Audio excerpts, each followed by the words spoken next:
Years of hard training and actual battle experience in Spain and Poland had made the German army look invincible. But what about the British and French? First, let's take up the British. They started from scratch, but both at home and abroad, an army was growing. For not only Britain had declared war, Canada, Australia, New Zealand, South Africa, the whole British Commonwealth of Nations was also determined on victory over Hitlerism and all it stands for. And Britain had one weapon that was ready, the Royal Navy. Shortly after war was declared, it had swept German shipping from the high seas. And units of the British fleet were deployed at Suez, Malta, Gibraltar, in the Channel, and in the North Sea, blockading Germany. World conquest was impossible without running smack up against the rock called Britain. How to strike at that little island? That was the question.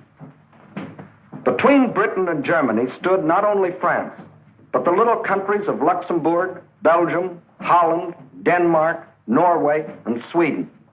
The people of these small neutral countries were peaceful, hard-working, and free. They knew they were in the middle and feared violation of their neutrality. Hitler knew this. He also knew that if they united with the Allies, they would form a solid democratic wall against Nazi aggression, and their conquest would be far more difficult.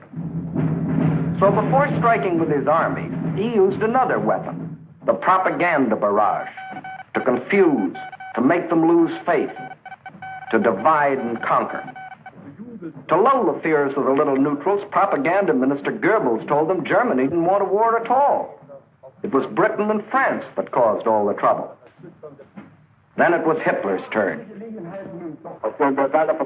In a speech on October 6, 1939, he made them all kinds of specific promises. To the Danes, he said, "We have concluded a non-aggression pact with Denmark." To the Norwegians, he said, "Germany never had any conflict with the northern states and has none today." To the Dutch, he said, "The new Reich has endeavored to continue the traditional friendship with Holland." And to the Belgians, he announced, "The Reich has put forth no claim which might in any way be regarded as a threat to Belgium." And while Hitler was making these promises, his generals were cold-bloodedly picking out the first victim, Norway. And why did they pick Norway? Its many steep inlets or fjords would make excellent U-boat bases from which raiders could prey on British supply lines.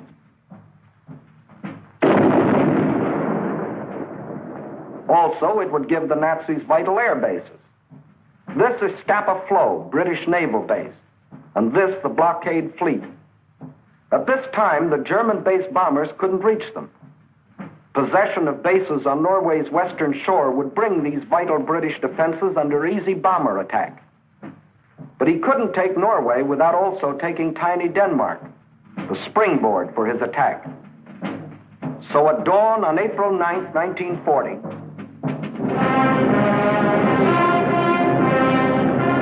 the German army rolled across the neutral borders of Little Denmark, and in a matter of hours it occupied the entire country. By nightfall, Denmark is erased as a nation, and the Danes go into slavery. Although only 6 months before, Hitler had announced, "We have concluded a non-aggression pact with Denmark. The Danes will not forget." Meanwhile, in Norway, peaceful-looking German merchant ships like these had sneaked inside Norway's neutral waterway and tied up at all principal ports. That is, they looked like merchant ships. But if the Norwegians had had X-ray eyes, this is what they would have seen. The Trojan horse of ancient Greece brought up to date with new and deadlier weapons. At the precise moment that the Nazis overran Denmark, these quiet-looking ships sprang to life.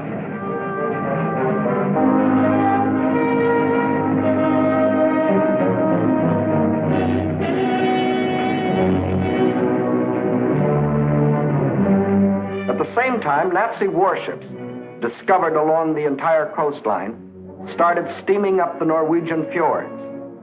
Ships, transports, tanks, men, planes, all flung themselves simultaneously upon a defenseless country.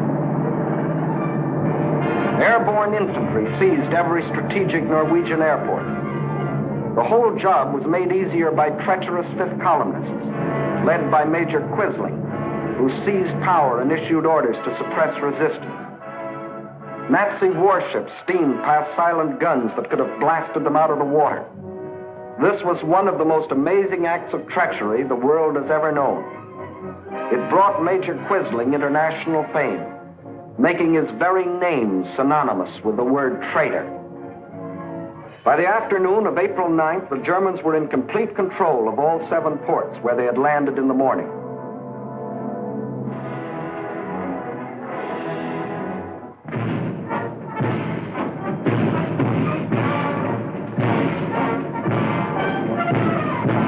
For the first time in more than 200 years, the people of Norway saw an invading army parading through their cities. Many of these Nazi soldiers, strutting as conquerors in 1940, had last seen Norway some 20 years earlier, when, as refugee German children, they had been raised and cared for by kind Norwegians. Now these same Germans were back to repay that kindness with terror and destruction. Once they had occupied the capital, the Nazis quickly fanned out in all directions. But loyal Norwegian troops stopped one German column between Hamar and Elverum.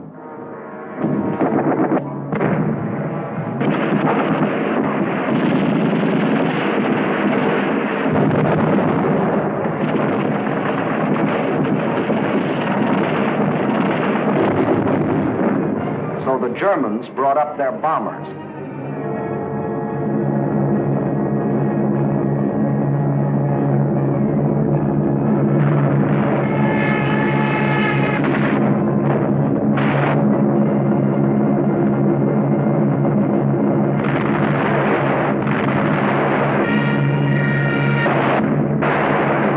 Norwegians were forced to flee to the north under constant and unopposed air attack. It was here that Captain Robert Lose, an American military attaché, was killed, the first American soldier to lose his life in this war. Meanwhile, the Nazis had spread all over the country. Small patrols occupied every strategic village. Parachute troops landed high in the mountains.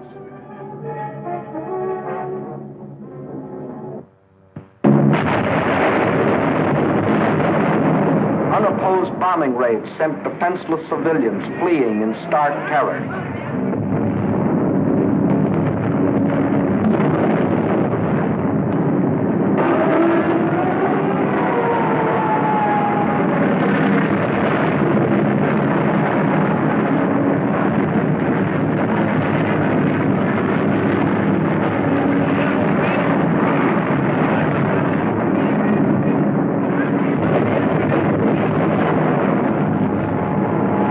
They hadn't wanted war.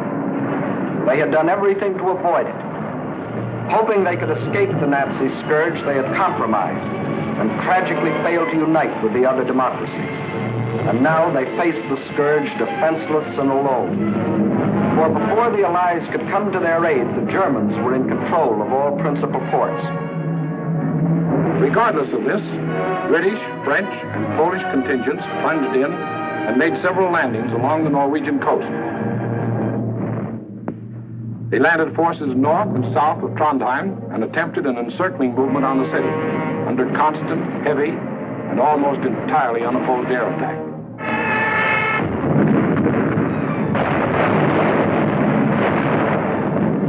Well, the scene of action was out of range of British fighter planes. So they brought up aircraft carriers. But these are at a disadvantage when opposed by land-based planes. The Allies, therefore, were badly battered from the air. Finally, suffering heavy losses, they withdrew from a hopeless situation.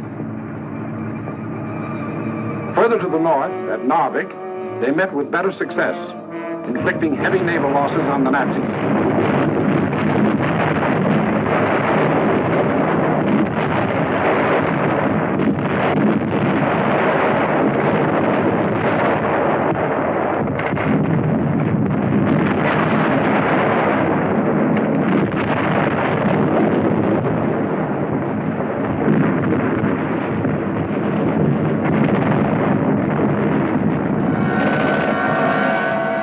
Landings and held the town for nearly 2 months.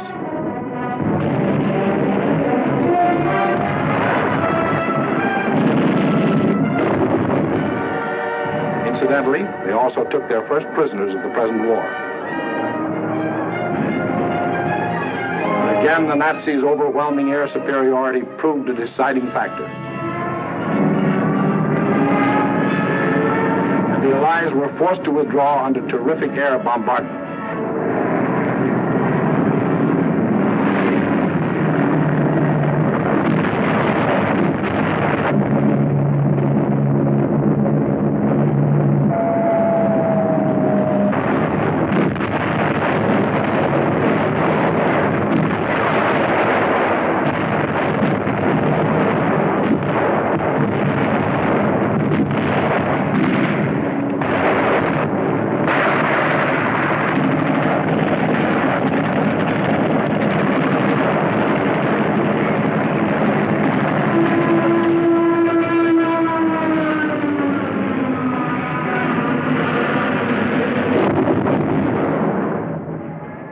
Norwegians were left with their Quislings, their ruins, their dead.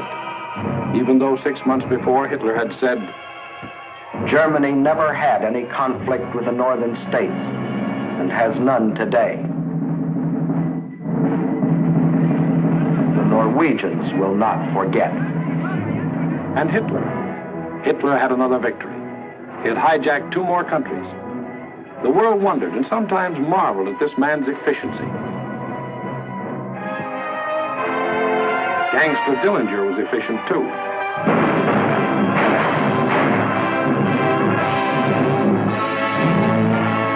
When a man or a nation throws away all regard for the laws of God and man, he is bound at first to be more efficient than his victims.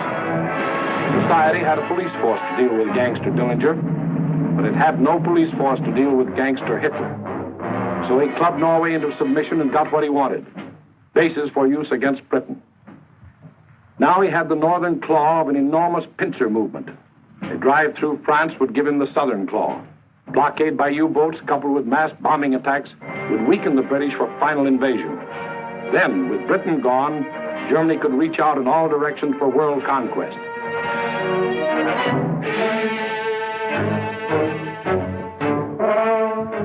His next move must obviously be through France to get his southern claw. Through France. How was she to face the onslaught?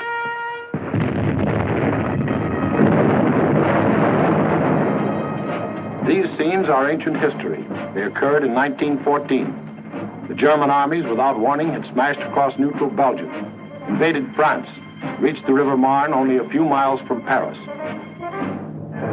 Out of the French capital poured the French reserves, riding out to battle the enemy in every vehicle that could move. The famous taxicab army. Note well, it was riding out to battle. In the center of the French line stood the 9th French Army, commanded by a then comparatively unknown general. On September 5th, 1914, he is reputed to have said, "My right is driven in. My center is giving way. The situation is excellent. I attack."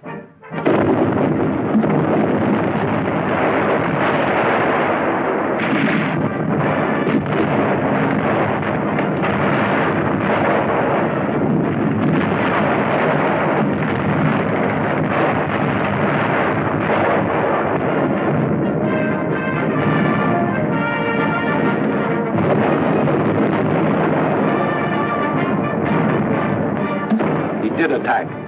The German onslaught was checked, and Paris was saved. That comparatively unknown general later became commander-in-chief of all the Allied armies and presided at the signing of the armistice with the defeated Germans on November 11, 1918. To this general, the French people erected a monument. To Marshal Ferdinand Foch, whose motto was, "Attack, always attack." Still later, the war-weary French people erected another monument. This one to a minister of war, André Maginot. Between the ideas symbolized by these two statues may well lie the military story of the fall of a great nation. In Foch's time, the proud spirit of France demanded nothing less than victory and placed its faith in the attack. In Maginot's time, the spirit, no longer proud, asked only to avoid defeat and placed its faith in concrete.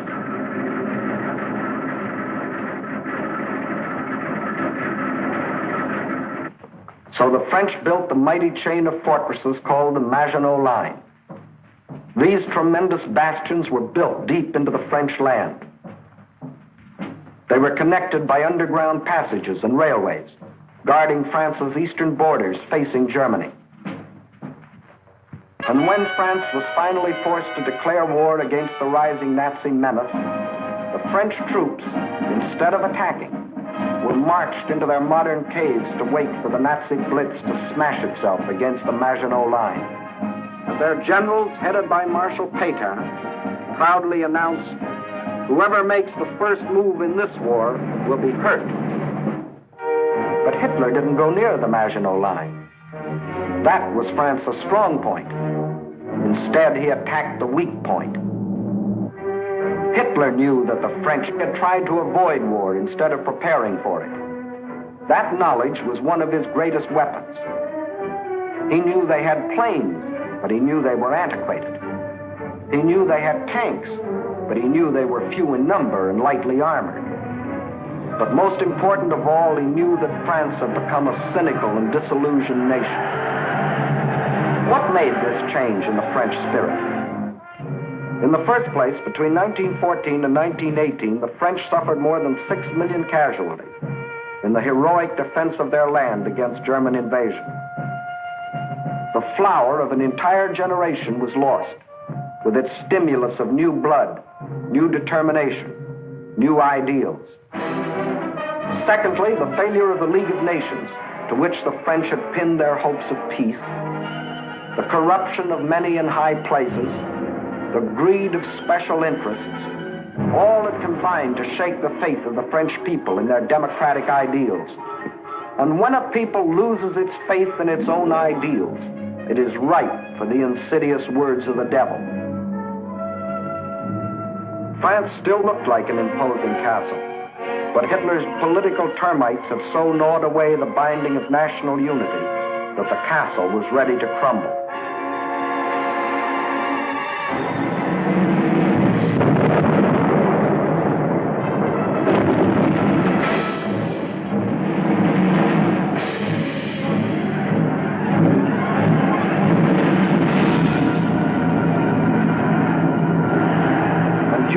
Months of military inactivity that we called the phony war, a ceaseless barrage of German propaganda crossed the still waters of the Rhine to affect the soldiers in the Maginot Line. Why do you fight? Asked the banners. Poems and friendly notes were sent over by balloons. French tunes were played by German bands, and German hooey was broadcast in French.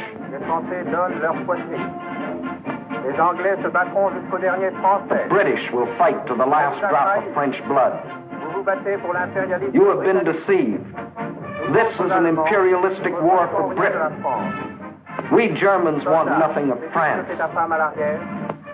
What is happening to your wives back home, soldiers? The British are stationed in your villages. Yes, France was ready to be plucked. The whole force of the Nazi might was turned toward the west. How would they strike this time? Through Alsace-Lorraine as in 1870? Through the Low Countries as in 1914?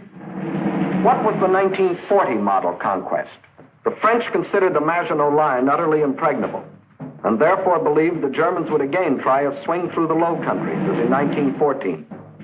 But even after Hitler's rape of Scandinavia, Holland and Belgium, hoping against hope, still clung to their neutrality.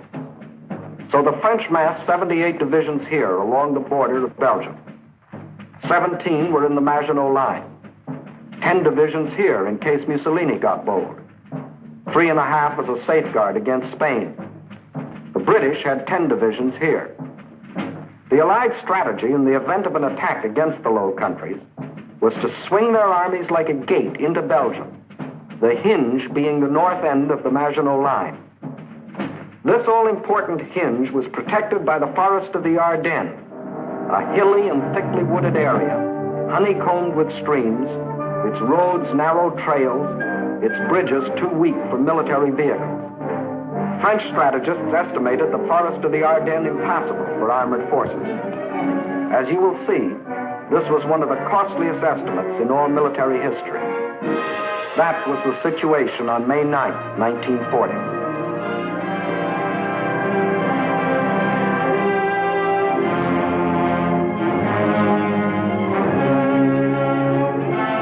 The hour of trial had come.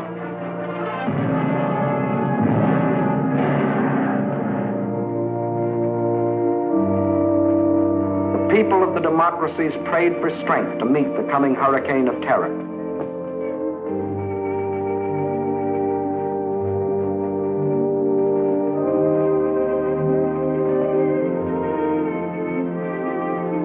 While across the Rhine, Juden ist uns verschrieben und verfallen mit Leib.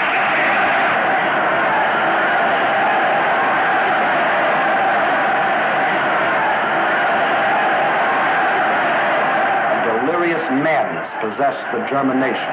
Nun als Dauererscheinung für uns, unser Oberster, wird die Einführung der Allgemeinen immer wieder herniedersteigen. Und dass man die Wahrheit über Deutschland berichtet. 50.000 Mann auf den Baustellen, der ganz Deutschland erfasste. Überall herrscht seit einem Jahr Regen. Und für den deutschen die Reinheit seiner Rasse hält. Hitler aber ist Deutschland wie Deutschland. Deshalb innerlich nicht zu uns gehört.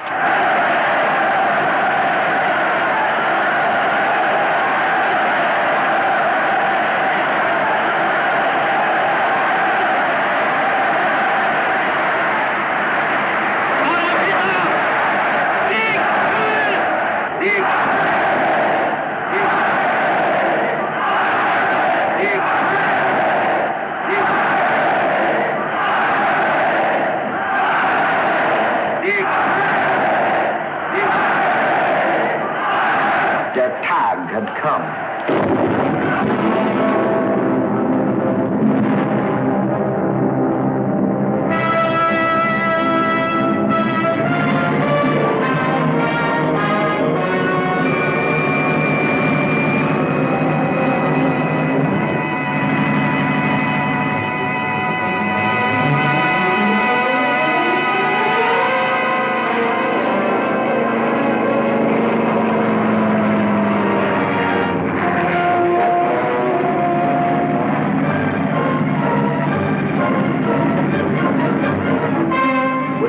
Bothering to declare war, the German armies launched a coordinated attack across the neutral borders of Luxembourg, Belgium, and Holland, from the Maginot Line north to the sea. The action along the entire front was simultaneous. So for purposes of clarity, let's take up one country at a time. First, let's see what happened in Holland.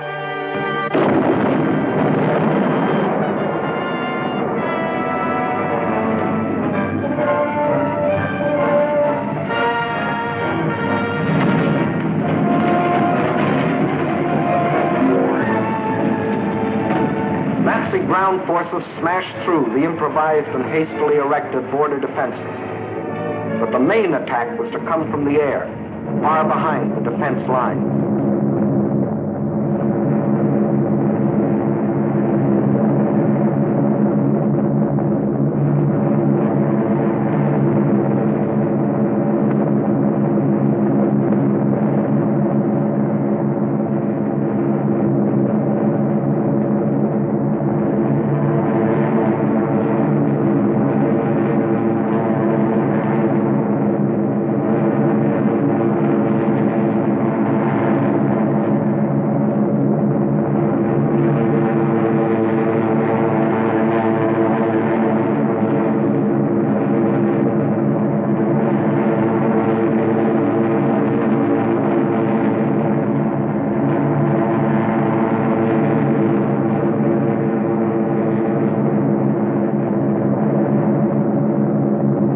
Over 10,000 troops were landed in this manner. Before the stunned citizens of Rotterdam even knew they were at war, these troops, aided by well-trained fifth columnists, quickly captured the airport and outlying sections of the city.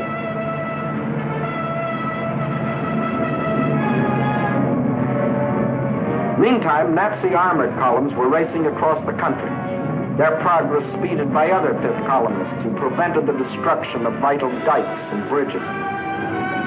These forces effected a meeting with the parachutists landed in Rotterdam. The Dutch were doomed to defeat.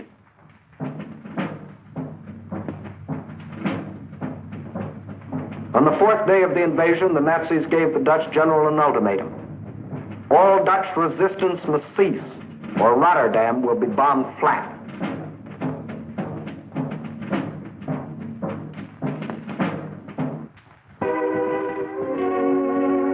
The Dutch general had little choice.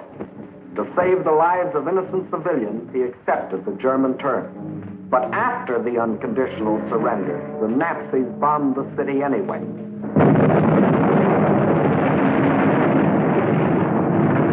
Flights of unopposed German bombers flew low over the center of Rotterdam and methodically bombed it into a heap of rubble.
Ruthless exhibitions of savagery the world has ever seen.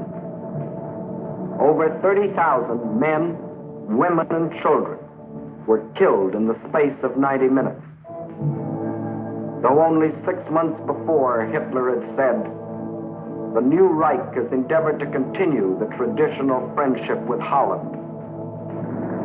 The Dutch will not forget." Meantime, in Belgium, the whole force of Nazi blitzkrieg had stormed across its neutral borders.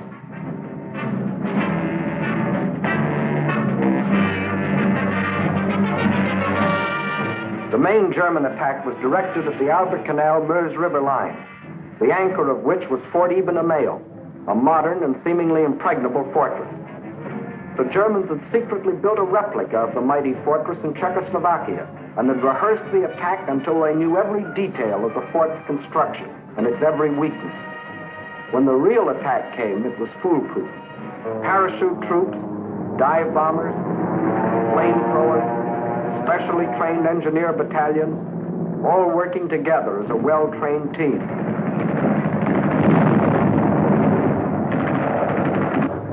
They knew exactly where to cross the river.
Notice that this assault engineer knows exactly where to put his high explosive charge in order to destroy the blockhouse.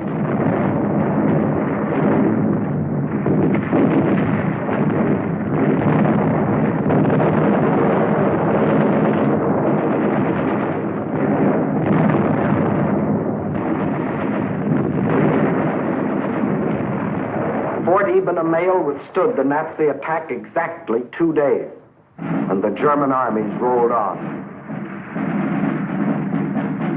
Meantime, an hour and a half after the German invasion began, Allied troops crossed the French and Belgian border to meet the advancing Germans.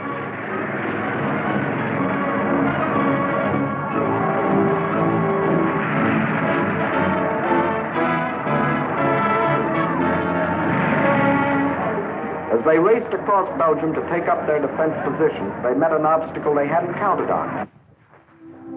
Refugees.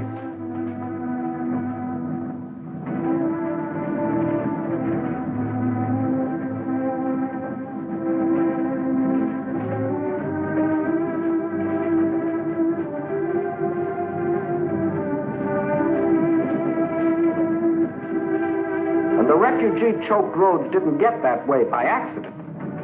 The Nazis methodically bombed little towns and villages, otherwise devoid of any military value, not so much to kill as to drive the inhabitants out onto the highways.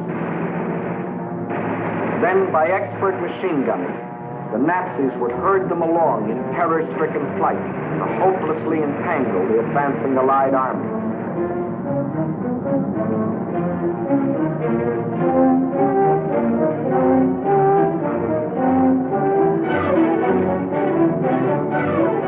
Refugees used as a weapon of war, a new low in inhumanity.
No school today, the sign says.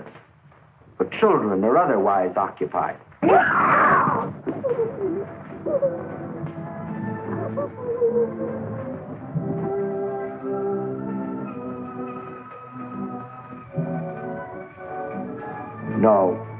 No school today.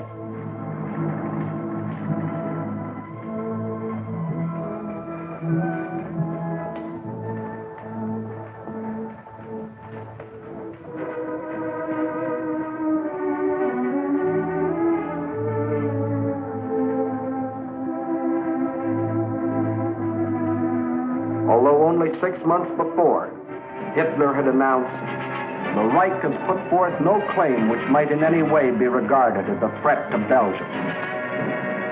The Belgians will not forget."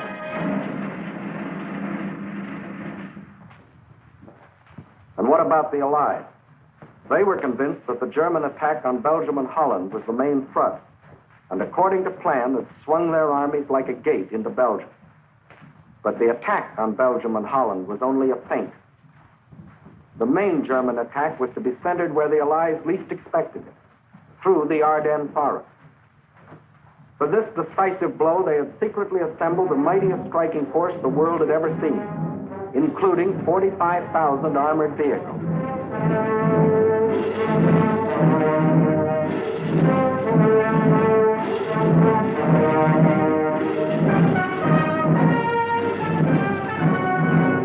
At the same time that the Nazi armies were plunging into Holland and Belgium, this column started to move.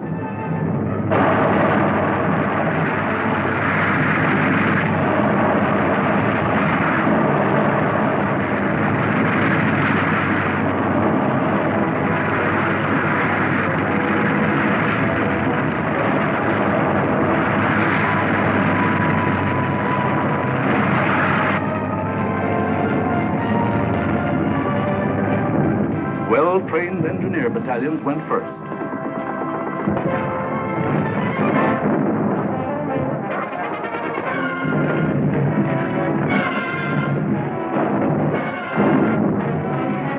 They were opposed only by scattered Allied patrols.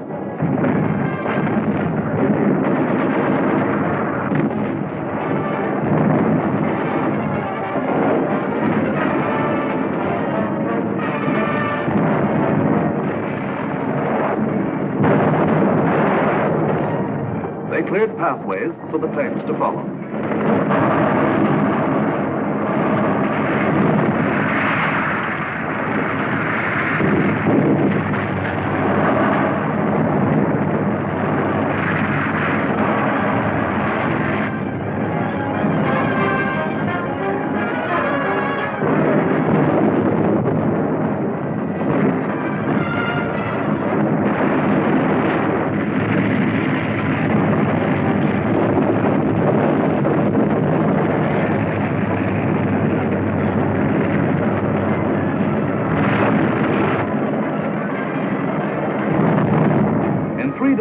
Germans' armored force reached the Meuse River, 2 days faster than the French thought any troops could get through. By old rules, the Germans should have paused here to bring up heavy artillery before attempting to force the river. But the Nazis had a new type of artillery, dive bombers. With them, they blasted the French positions across the Meuse.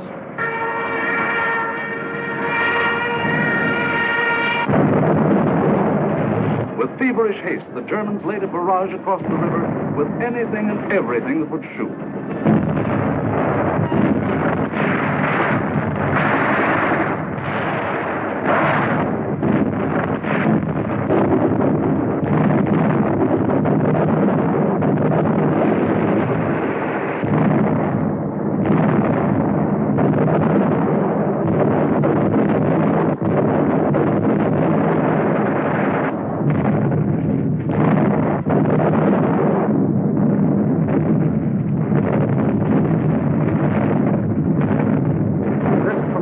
Concentration of firepower continued all through the night.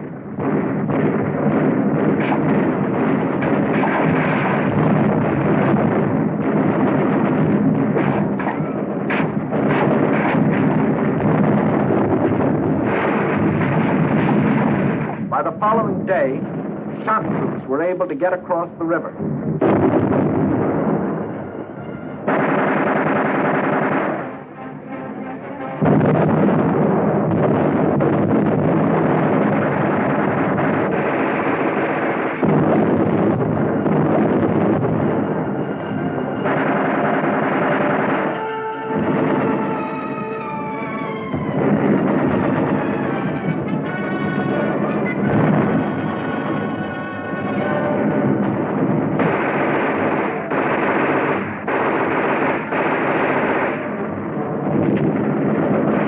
Shock troops held the bridgehead until the engineers brought up pontons and built bridges.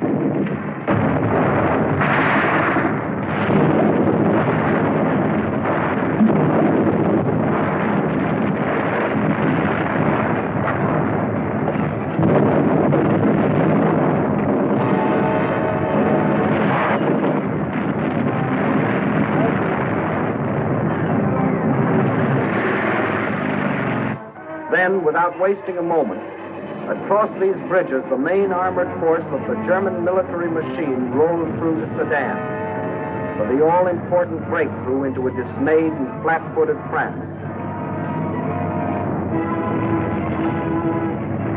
There went the old ball game for the Allies.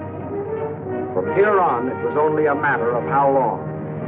Watch the map as one of our intelligence officers explains the details of the German breakthrough. We speak of the breakthrough at Sedan, but actually the break was along a wide front extending for 50 miles from Namur in Belgium to Sedan. Further north, the Allied armies had swung like a gate into these positions. The German armies had swept over Holland, broken the line of the Albert Canal, and for all anyone knew, were preparing to smash against the Allied front with all their power. That was the situation, dangerous but obscure, on the evening of May 13th. On the 14th and 15th, it became clear that the German breakthrough south of Namur was in the greatest strength, and that the French 9th Army, attacked while moving into position, had been shattered. Without doubt, this was the point of mortal danger, and the French High Command ordered the abandonment of these positions, although they had not yet been attacked. Those positions were abandoned solely because of the situation developing along the Meuse near Sedan. In the meantime, the French 7th Army had been ordered to make its historic forced march far to the south into the area threatened by the rapidly advancing German spearheads. This army was not used to attack the German flank, but rather was used as a plug to restore the broken front. Throughout, the Allies had placed their faith not in offense, but in defense, and the defense was doomed to failure because it was confronted with an entirely new technique in warfare, the plain tank infantry team in action. The world was staggered by the speed with which the German armored columns moved. What was the secret that enabled armies to move so far so rapidly? The secret lay in the organization of the striking spearhead. Armored forces came first, closely followed by motorized divisions, which peeled off, forming solid walls. And through the corridor thus formed, raced the supply trucks to feed the ever-lengthening column. It was obvious that if the Allied situation was to be restored, the German column would have to be cut. On May 17th, General de Gaulle attacked the German flank and captured a few prisoners. But his light mechanized forces were like a pin pricking the side of a rhinoceros. A subsequent attack met with even less success. The means for a really successful counterattack against the German corridor simply did not exist. Where numbers of divisions were required, only handfuls of companies and battalions were available. A valiant attempt to cut the German corridor was made by a group of slow-moving British tanks just south of Arras. But lack of sustained striking power doomed this valiant unit to destruction. On May 21st, the German spearhead reached the channel port of Abbeville. Protecting their flank along the Somme, the Germans fanned out to the north and east. This was to be the perfect battle of annihilation. On May 28th, the Belgian army, compressed into a small space and weary of battle, laid down its arms. That left the desperate French and British defenders with their backs to the sea at the small channel port of Dunkirk. One of the greatest disasters in history seemed in the making. An entire British army faced annihilation. But out of the fog and the mist shrouding the channel came a strange armada of navy craft, fishing boats, pleasure yachts, anything that would float. The seagoing people of Britain had come to rescue their army. High overhead, British fighter planes fought the Luftwaffe to a standstill.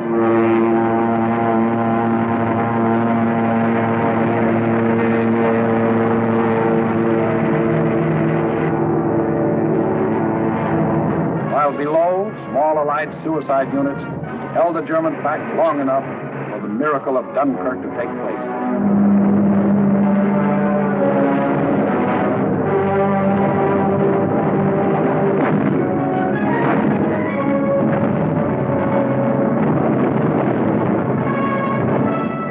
$211,500 British troops, plus 112,500 French and Belgian were rescued. Over 300,000 battle-tested men, grimly determined to go back again with new tools, new weapons with which to blast the hated Nazis out of this world. For free men are like rubber balls. The harder they fall, the higher they bounce. Leading the British by this time was a man who had been bouncing all his life, Winston Churchill, who had tried for years to warn the world about Germany. Meantime, the situation that faced France was as nearly hopeless as a military situation can be. 2/5 of the French army was lost. There were fewer than 50 divisions left to defend a front almost 200 miles long, running from the northern end of the Maginot Line to the sea. And behind that thin front line, there were no reserves. The despairing people of Paris sent their children south, praying that some miracle would keep them from harm.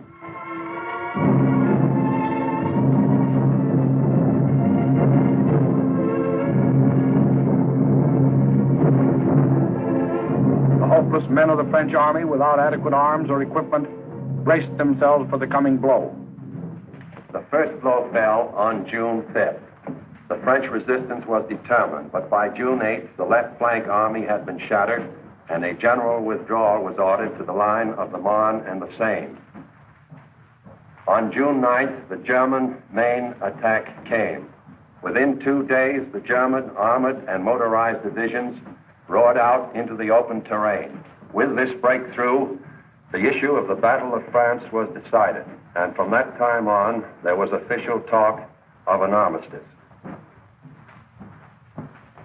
Now, what about the famous Maginot Line? Let's go back and take a look. On June 14th, the Germans launched 2 attacks against the Maginot Line.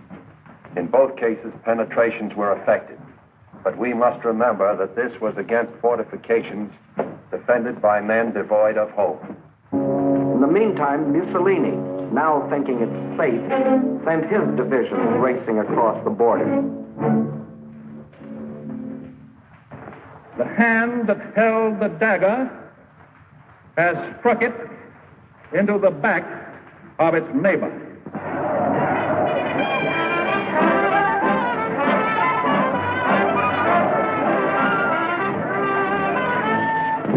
Organized resistance in France was no longer possible. The government faced 2 alternatives: retire to North Africa and carry on from there, or give up the struggle. France's leaders were old and tired, and the oldest and most tired was Marshal Pétain. Egged on by men like Laval, who saw in a German victory his chance for personal power, on June 16th, Pétain asked for an armistice. The news is carried to Hitler, who received this word of a great nation's fall in a characteristic manner. Also characteristic were his terms for the armistice. It must be signed in the coach where Marshal Foch met the defeated Germans in the last war.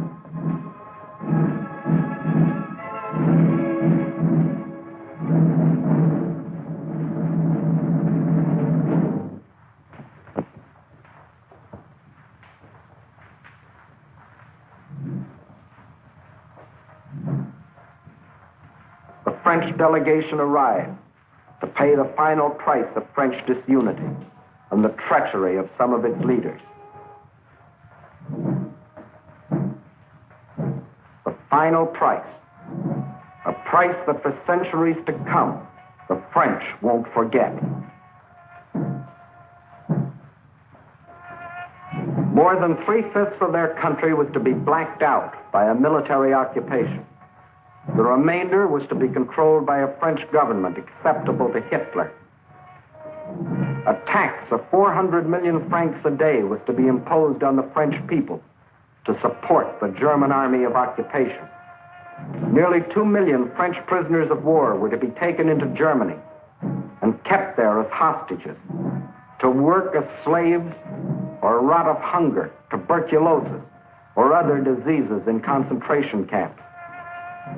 Men deliberately and permanently separated from their families in order to decrease the French birth rate and thus eliminate France as a world power in future generations.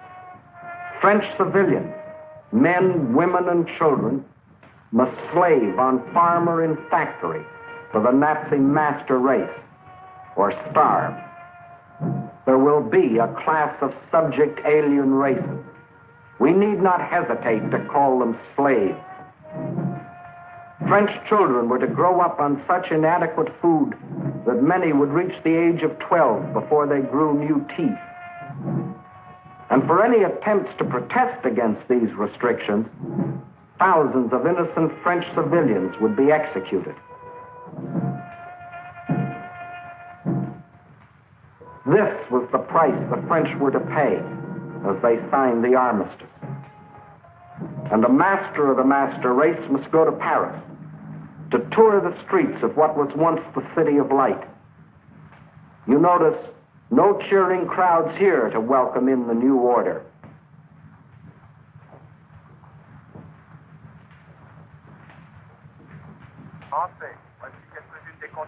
When the people of Paris come to the streets again, it is to hear the voice of dictators telling them what they must do, how they must live, what they must say, what they must think, telling them how to be slaves. Gone is the Republic of France. Gone is free speech and a free representative government. Gone is liberty, equality, fraternity. These are the French. With their ears, they listen. But their minds and their hearts, these are down on the Mediterranean, where the battle colors of the regiments are being taken to Africa, out of the Nazi grasp. The people weep as their glory departs, for they don't as yet know that France has hope, a rallying point. Charles de Gaulle, a soldier in the great tradition of Foch, is not surrendering. He will continue to fight, gathering about him loyal Frenchmen from all over the world to become the Free French Army, the Fighting French. Yes, the people weep as they watch their colors go, not knowing that 2 years later, those same flags would again be unfurled in North Africa, alongside the Stars and Stripes, alongside the Union Jack. Once more, their leaders, General de Gaulle and the famous General Giraud, stand united in the common cause with the leaders of their allies. Once more, the red, white, and blue of France is raised on high. For out of the ashes of the defeat and the humiliation of France, her soul has been born again.